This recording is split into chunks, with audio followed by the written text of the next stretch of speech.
Selamat datang di channel kami. Hari ini kita akan menelusuri sejarah kota Solo, kota yang kaya akan budaya, tradisi, dan bangunan tua yang menjadi saksi perjalanan waktu. Dari kerajaan hingga era modern, Solo memiliki cerita yang menarik untuk kita telusuri. Solo atau Surakarta berdiri sejak abad ke-18, menjadi pusat Kesultanan Mataram. Keraton Surakarta merupakan simbol sejarah dan budaya kota ini. Di sini kita bisa melihat arsitektur klasik Jawa, batik, dan ritual tradisional yang masih dilestarikan hingga sekarang. Keraton juga menjadi pusat seni dan pendidikan tradisional. Setiap tahunnya, keraton menjadi tempat perayaan budaya yang menarik wisatawan dari seluruh dunia. Selain keraton, Solo terkenal dengan festival dan tradisi unik, seperti Grebek Mulut dan Sekaten yang menampilkan parade, musik gamelan dan tarian rakyat. Tradisi ini diwariskan dari generasi ke generasi dan menjadi identitas budaya masyarakat Solo. Tradisi ini bukan hanya hiburan, tapi juga sarana pendidikan budaya untuk anak-anak muda agar terus mengenal akar sejarahnya. Selain keraton, Solo memiliki banyak bangunan tua yang memiliki nilai sejarah tinggi, seperti Pasar Gede, Vastenburg, dan beberapa gedung kolonial Belanda. Bangunan ini mencerminkan perjalanan kota dari masa kolonial hingga era kemerdekaan. Mengunjungi bangunan-bangunan ini serasa menelusuri waktu. Setiap sudut menyimpan cerita tentang masyarakat, ekonomi, dan budaya yang hidup di masa lalu. Selain budaya dan sejarah, Solo juga terkenal dengan kuliner tradisionalnya.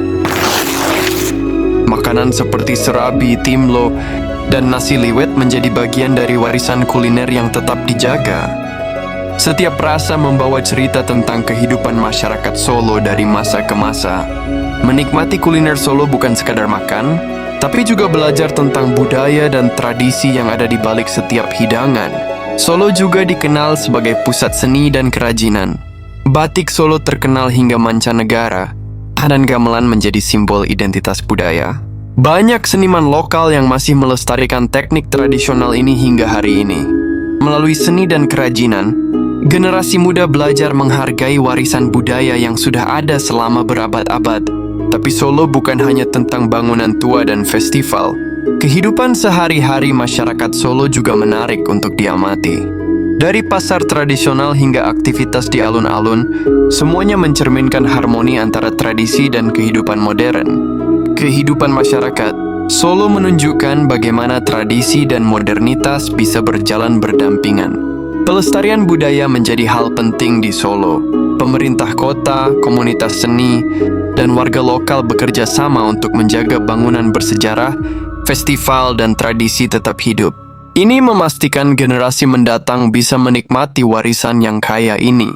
Warisan budaya Solo adalah harta yang harus dijaga bersama, karena melalui pelestarian itulah identitas kota ini tetap hidup dan berkembang.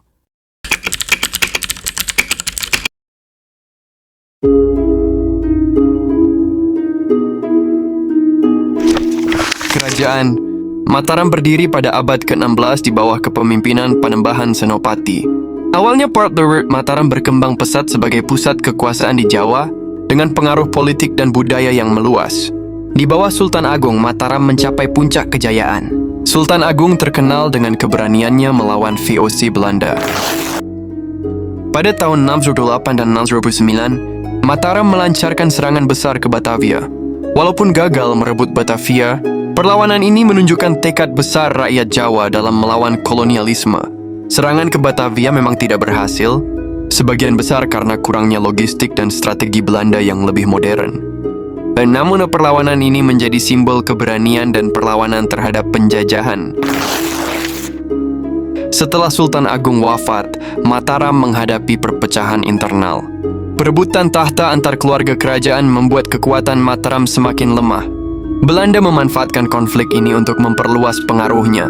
Pada tahun 795 ditandatangani Perjanjian Giyanti.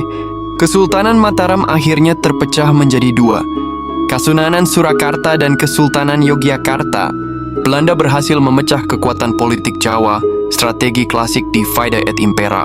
Meski terpecah, semangat perlawanan rakyat Jawa tidak padam. Pada 1825 meletus Perang Jawa yang dipimpin oleh Pangeran Diponegoro, bangsawan Mataram yang menentang campur tangan Belanda. Perang Jawa berlangsung hingga 1830, melibatkan lebih dari 200.000 korban jiwa. Meskipun akhirnya Diponegoro ditangkap, perjuangannya menjadi simbol nasionalisme dan perlawanan terhadap kolonialisme. Sejarah Mataram adalah kisah tentang kejayaan, perlawanan, dan pengkhianatan. Dari Sultan Agung hingga Diponegoro, semangat perjuangan melawan kolonial tetap menjadi inspirasi bagi bangsa Indonesia hingga kini.